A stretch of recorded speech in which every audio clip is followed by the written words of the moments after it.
مساء الخير مستمعينا ومتابعي إذاعة بوير اف ام، أهلا وسهلا فيكم بحلقة جديدة من برنامج صحتك بالدنيا يلي هو برنامج أسبوعي عم نبث فيه حلقات هذا البرنامج نستضيف فيه أطباء لنسلط الضوء على بعض الأمراض. ضيفنا بهالحلقة هو الدكتور محمد علي عبدي، اختصاصي بأمراض القلب والأوعية الدموية والقسطرة القلبية، أيضا رئيس قسم القسطرة القلبية في مشفى القلب والعين ومدير مركز القلب الحديث في مدينة قامشلو. أهلا وسهلا فيك دكتور. تسلم شكرا.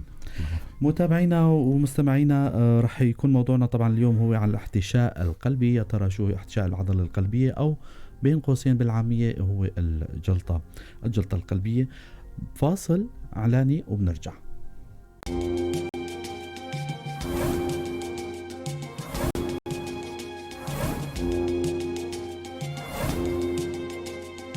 هذا البرنامج برعاية مشفى فرمان.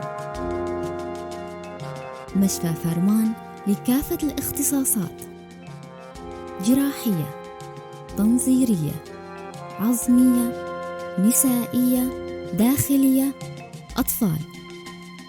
قامشلو، طريق الحسكة.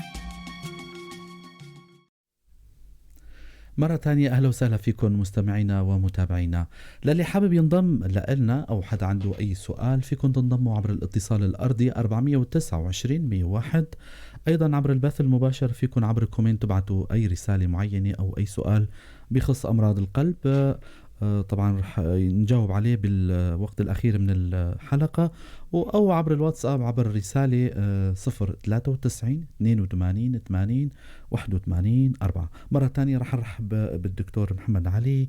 أهلا وسهلا فيك دكتور، نورت الاستديو. تسلم، شكرا لاستضافتكم والله يعطيكم العافية. شكرا كثير لكم دكتور. بنعني بالمصطلح العلمي احتشاء العضلة القلبية أو بالعامية بيقولوا لها الجلطة القلبية، ترى شو هي؟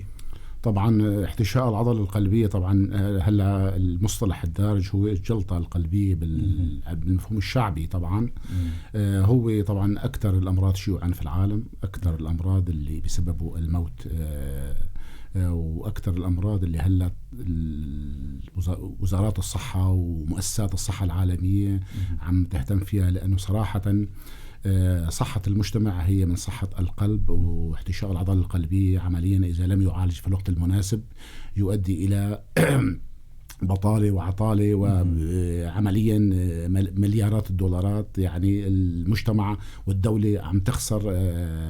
لهذا السبب يعني أخذ أهمية كبرى في كل العالم وعلى رأس منظمة الصحة العالمية. طبعا صحة المجتمع هي من صحة الفرد أكيد يعني. واحتشاء العضلة القلبية طبعا موضوع جدي وحديث، وتصرف على دراسات المخصصة لها الاحتشاء لها المرض مليارات الدولارات. طبعا احتشاء العضلة القلبية أو ما يسمى بالجلطة القلبية طبعا هو تموت جزء من العضلة القلبية، تموت حاد لجزء من العضلة القلبية نتيجة انسداد الشريان التاجي اللي بيغذي هذا الجزء. طبعا الاحتشاء الحاد أو الجلطة القلبية طبعا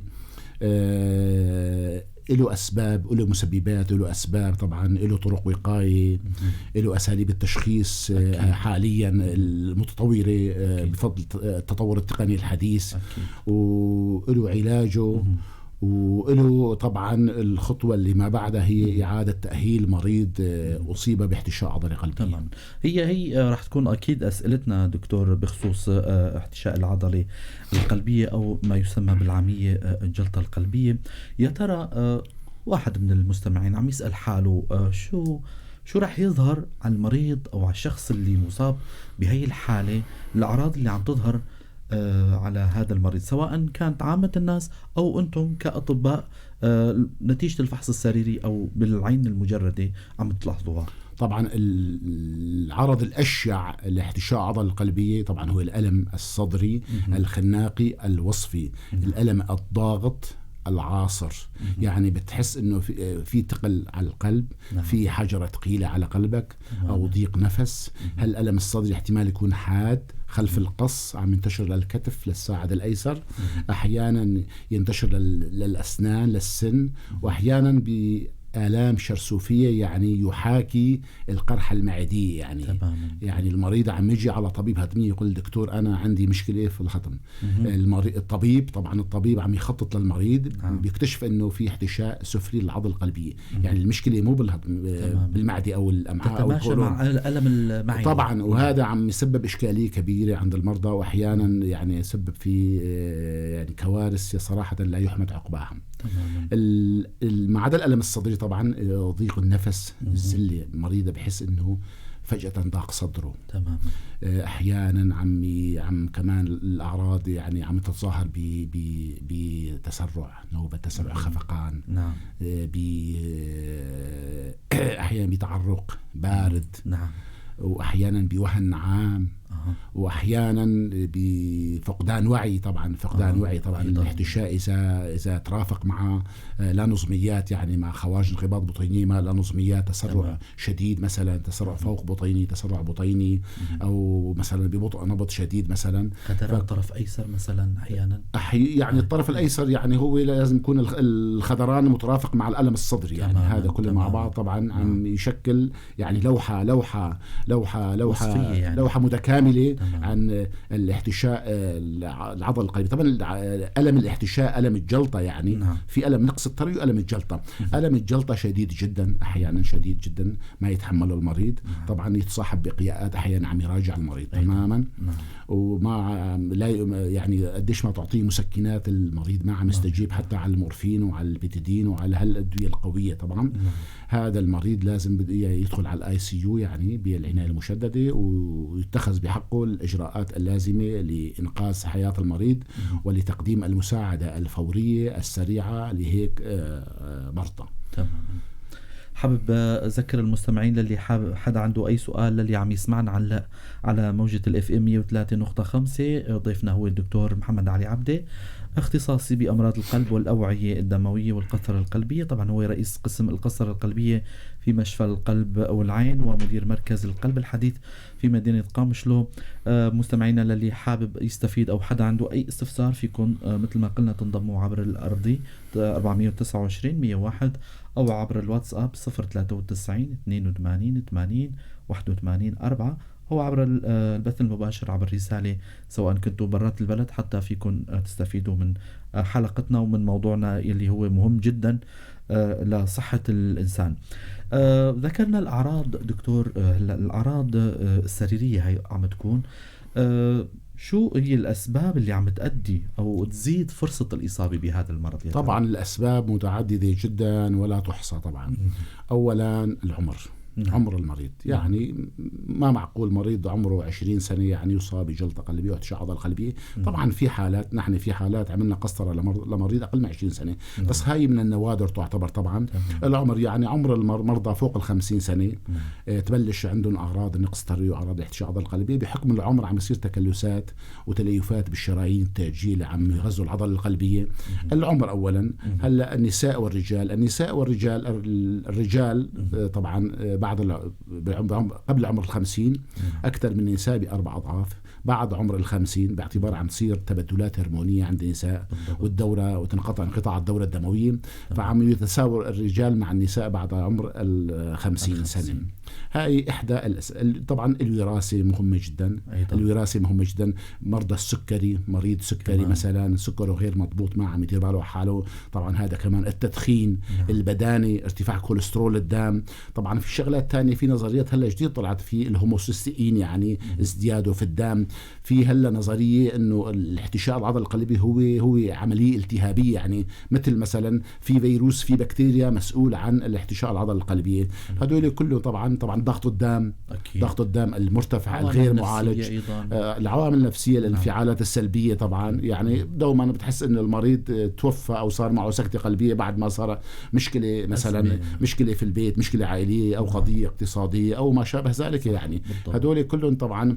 ليش السبب؟ ليش يعني المريض اذا زعل ليش بيصير عنده جلطة؟ لانه اثناء الزعل عم يفرز في الدم مواد كاتيكولامينات اسمهم ادرينالين وادرينالين. هدول عم يسببوا تقبض وعائي، تشنج بالأوعية القلبية وكل أوعية يعني. تمام.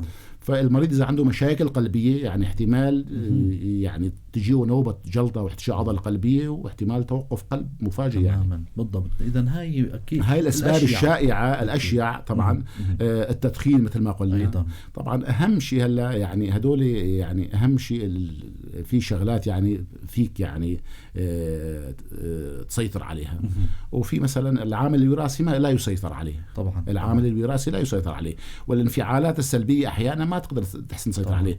أما ضبط السكر مثلا، ضبط الكوليسترول، ضبط الضغط، يعني فيك تاخذ الأدوية أو العلاجية اللازمة، ويعني تحاول تخفف من تكرار هذا الحدث يعني احتشاء العضلة القلبية أو ما شابه ذلك. دكتور الكحول هو بينضم تحت الأسباب أيضا؟ الكحول طبعا سيناء طبعا أحد الأسباب. الكحول طبعا يعني الكحول اليومي يعني. نعم. الكحول اليومي يعني بشكل مستمر. الكحول يعني بجرعات خفيفة يعني مثلا بالشهر مرة مرتين يعني.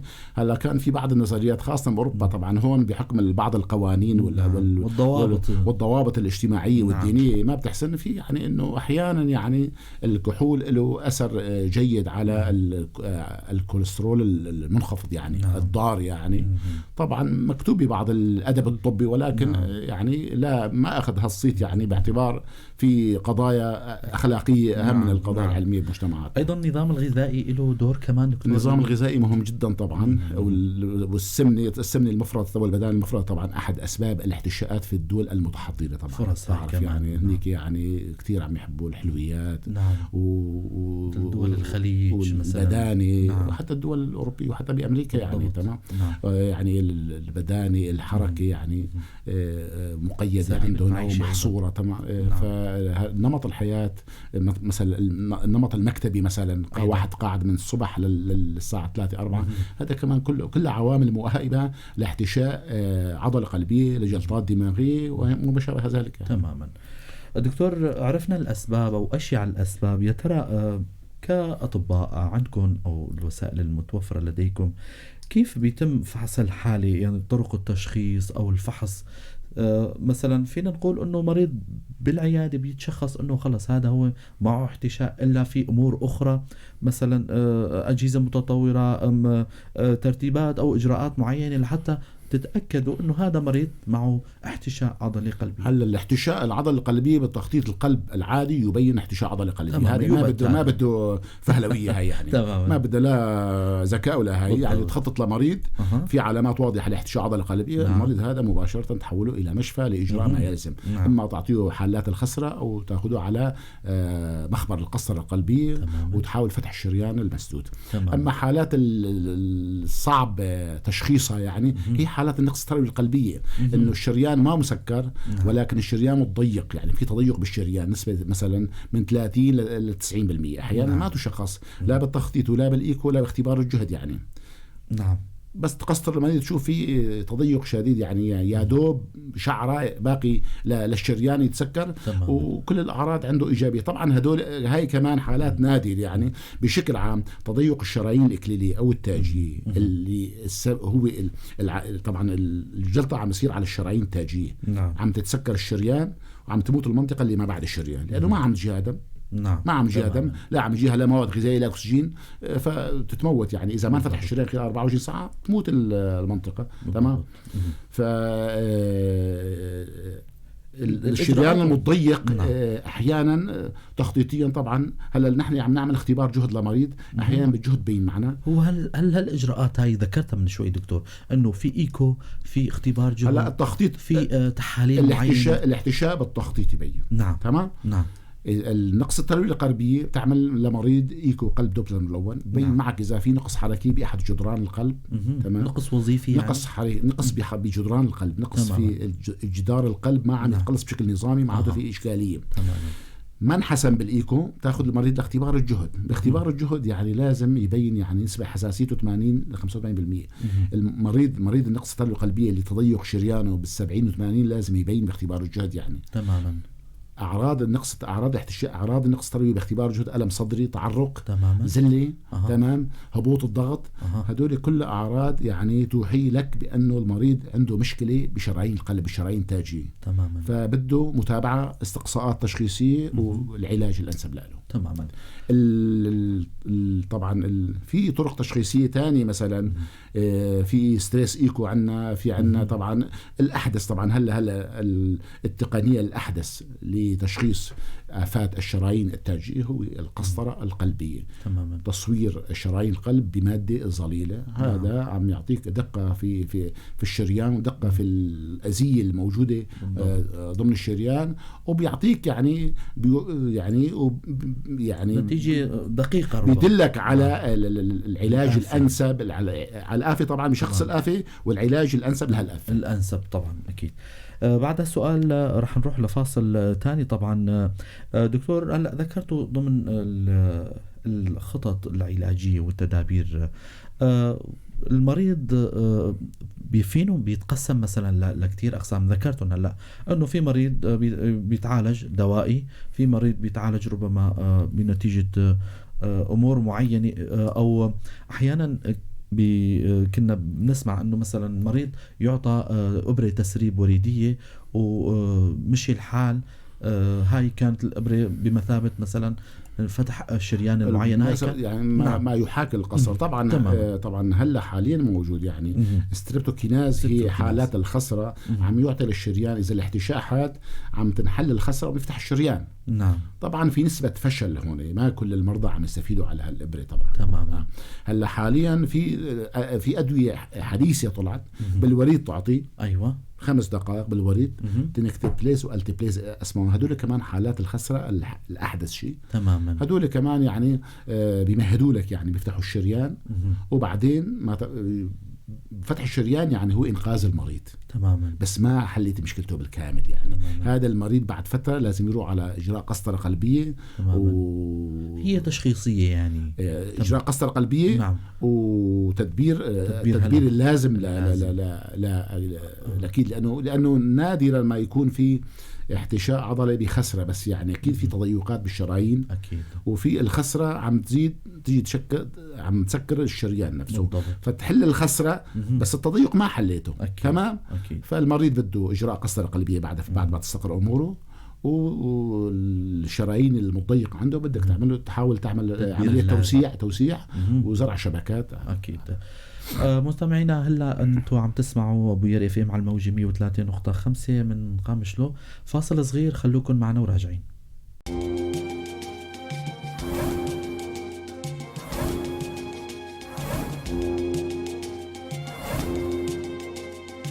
هذا البرنامج برعاية مشفى فرمان.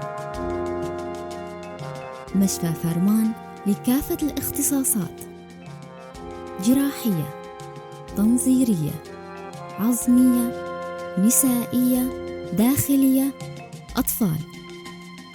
قامشلو، طريق الحسكة.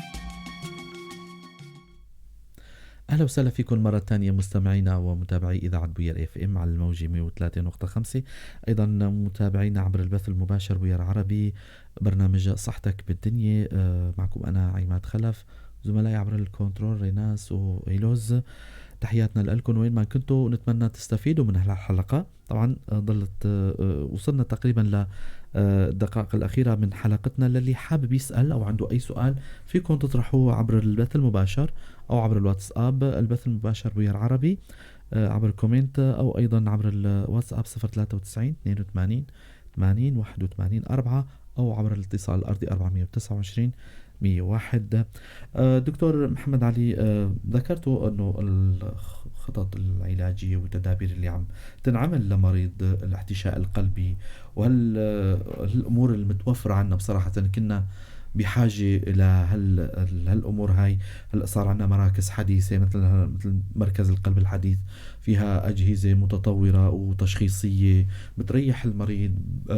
يعني من روحة الشام، من روحة من أمور معينة كتيرة، يعني هلأ رح نحكي فيها أكيد.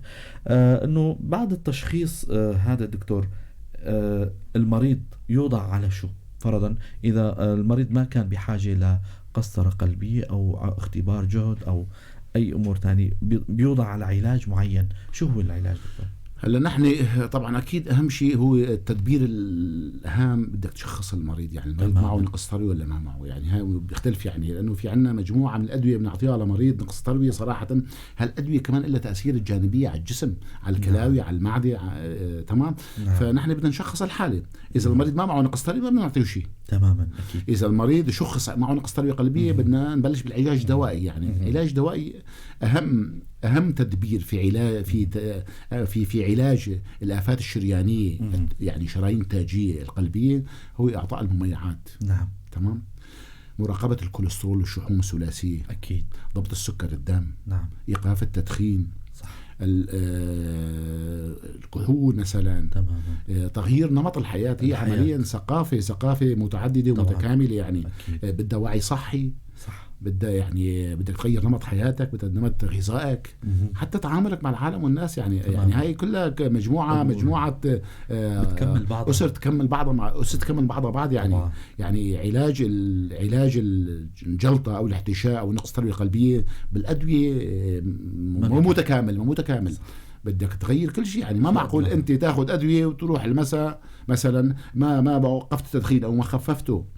صح. أو مثلا وما نزلت وزنك، أو ما مثلا عندك ارتفاع ضغط ما عالجته. تمام. أو عندك ارتفاع كوليسترول ما عالجته. يعني تماما. فكلها يعني هي عملية متكاملة مع بعض، بحاجة لكتير شغلات، وبدك تضحي بشغلات كثير يعني. طبعا تلتزم فيها يعني. طبعا الوقاية يعني صراحة عبء كبير. ما يعني كتير قليلين من الناس بيحسنوا يعني يتقيدوا بهالضوابط القاسية. بالضبط. لأنه تعرف هلا بعض الناس بس صار معهم احتشاء عضلة قلبية في نوع من الخوف، في الخوف يعني تقريبا عم يتقيدوا. نعم.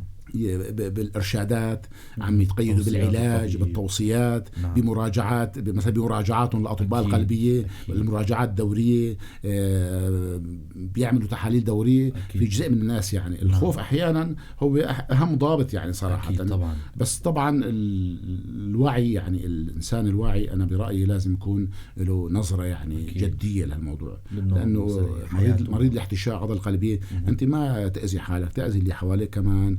انت عندك اكيد عائله، واكيد عندك اطفال، واكيد عندك يعني. انت في العالم بحاجه لك يعني. بدك تدير بالك على حالك، لانه بدك تكون منتج، ما تكون عالي مثلا مقعد في الفراش. فطبعا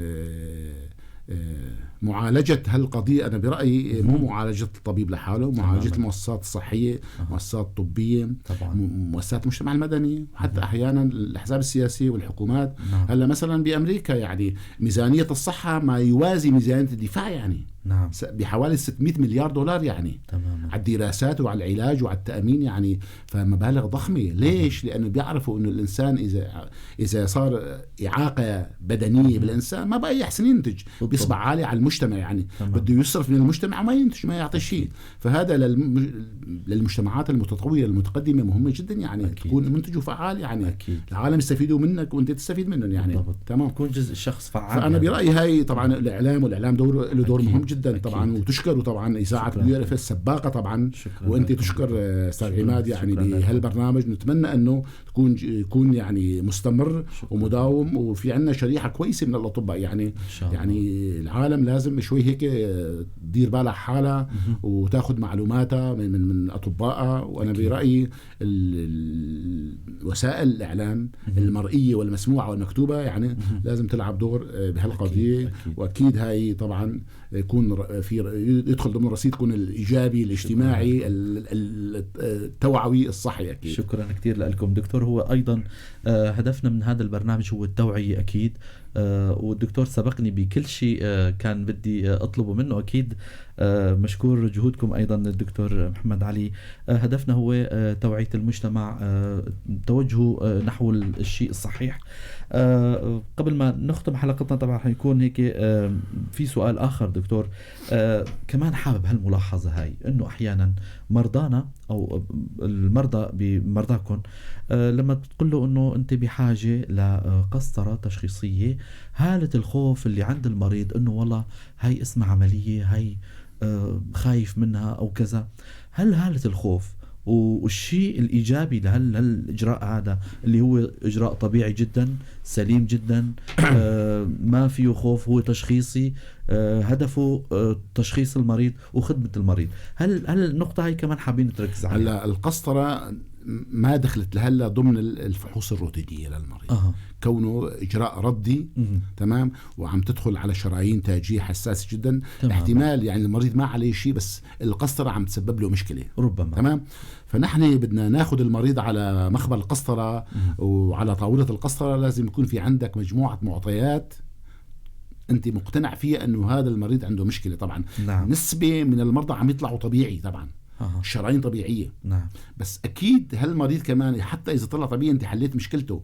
أنت صح. المشكلة النفسية عند المريض طبعا المريض عم يرتاح، والأدوية اللي ما هو لازم للمريض ما تعطيه إياها. بالضبط. فالقسطرة ليس إجراء روتيني. نعم. لأنه أحيانا في حالات وفيات بالقسطرة التشخيصية صارت طبعا، هاي بالأدب الطبي مكتوب ويذكر تمام، إلا يكون عندك استطباب لإجراء قسطرة قلبية طبعا. تماما. هذا الاستطباب هو اللي عم يعني هو اللي عم يوجهك والمريض يعني يحصل على نتيجة من القسطرة القلبية، وليس إجراء روتيني بعمل لك في استقصاءات قبل القسطرة عملها للمريض مثلا. طبعا ضمن الإرشادات نحكيها يعني أي مريض فوق 50 سنة إذا عمل له تخطيط مثلا كل 6 شهور، عمل له تحاليل كل 6 شهور، أو عمل له إيكو قلب كل سنة مثلا، أو اختبار جهد كل 2 سنين. أنا برأيي يعني هذا كافي إنه يكشف لك شو معك وبيقيك من النوبات المفاجئة اللي عم تجي مثلا، أو خاصة إذا في عندك عوامل خطورة. نحن ما حكينا عوامل الخطورة مهمة جدا. يعني العوامل الخطورة العائلية يعني في عائلات الجلطات عندهم بسن 40 مثلا، الوفيات بسن 40 يعني نتيجة الوراثة. في عائلات عندها الكوليسترول مرتفع مثلا فوق 3000 يعني صح. الشحوم الثلاثية، خاصة مرضى السكريين يعني المدخنين، هدول كلهم يعني إذا بدهم هي يعني يكونوا على بعد من هالنوبات أو من الاحتشاء. أنا برأيي يعني في مجموعة خطوات يتبعوها مشان يحموا حالهم، ومشان يعني تعرف يعني المقولة الوقاية خير من العلاج. مشان يعني قبل ما يحدث الحدث أنا برأيي واحد يكون جاهز له، والمريض اللي عم ياخد أدوية الجلطة اللي عم تجي مو مثل الجلطة اللي ما عم ياخد أدوية، أكيد في الأخف بكتير. أكيد المريض اللي عم ياخد أسبرين مو مثل المريض ما عم ياخد أسبرين. تمام. يعني إذا مريضين عم اجتون جلطة بنفس الوقت، اللي عم ياخد أسبرين مو مثل ما عم ياخد أسبرين. اللي ما عم ياخد أسبرين أقوى وأقسى وأحيانا مميتة تماما. فأنا برأيي فوق السن 50 مريض السكري مريض المدخن ياخد حبة أسبرين، أنا برأيي هذا يقي إذا ما عنده مشاكل تانية. طبعا الأسبرين عم يأثر على المعدة، عم يأثر أحيانا يسبب نزوفات عند النساء، وأحيانا عم يسبب آلام بالكولون. أيوه. فإذا ما عنده مشاكل من هالنوع أنا برأيي حبة أسبرين أحيانا تقي من احتشاء عضلة قلبية. تماما.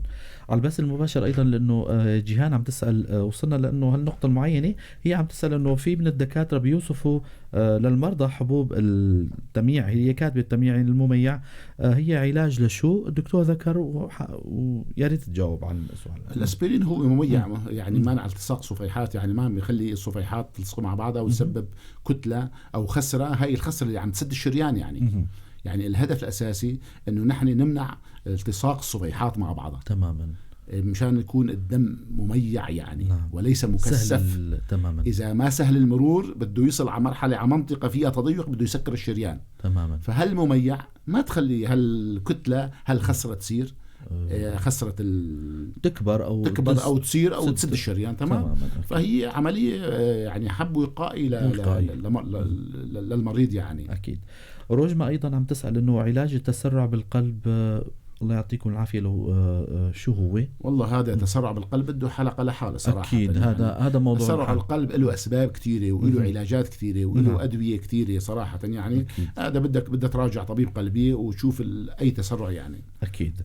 دكتور، إيمت فينا نقول إنه المريض هو بحاجة لقلب مفتوح بعد ما فحصتوا المريض بالقسطار القلبي، تبين معه انه في معه اكثر من شريان او اكثر من انسداد، هذا ما بينحط له شبكات.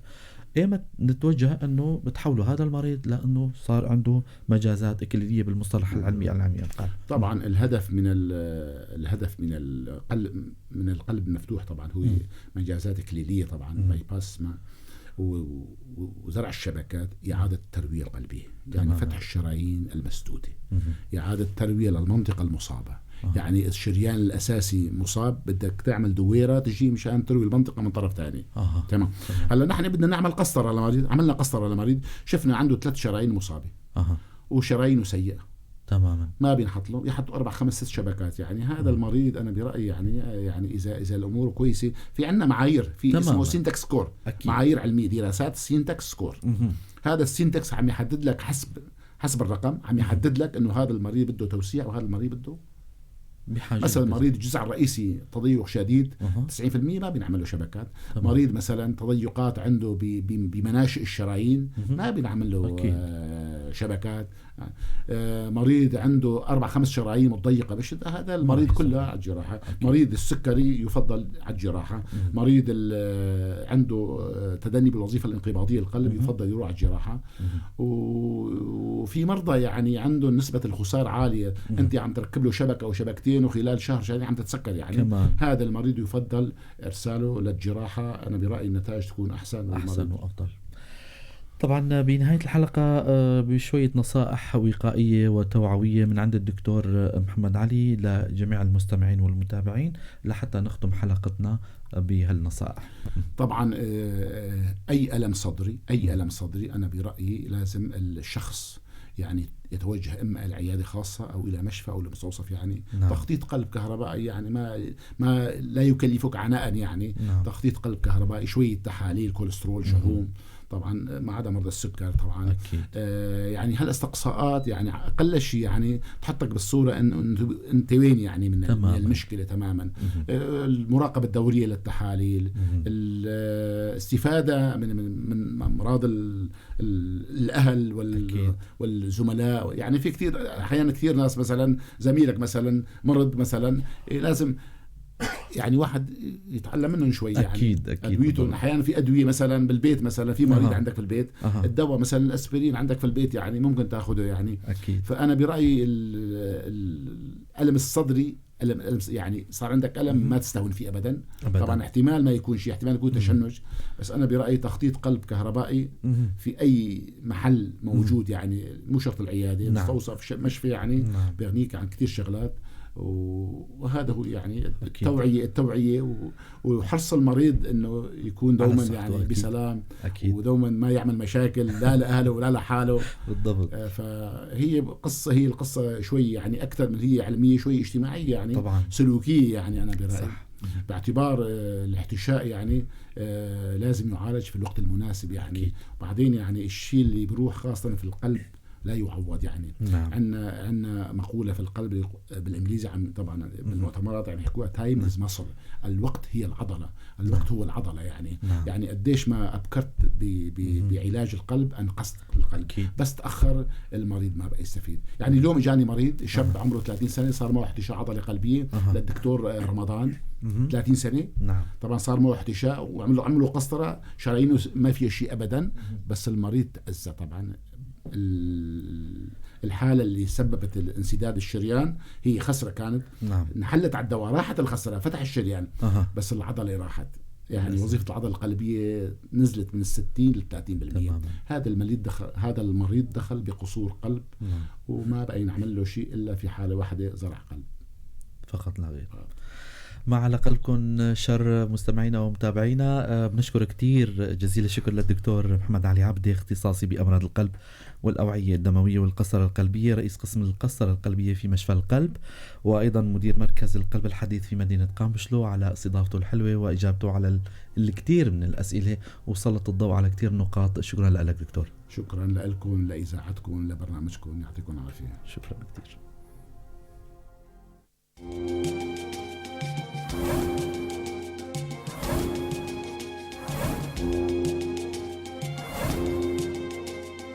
هذا البرنامج برعاية مشفى فرمان. مشفى فرمان لكافة الاختصاصات، جراحية، تنظيرية، عظمية، نسائية، داخلية، أطفال. قامشلو طريق الحسكة.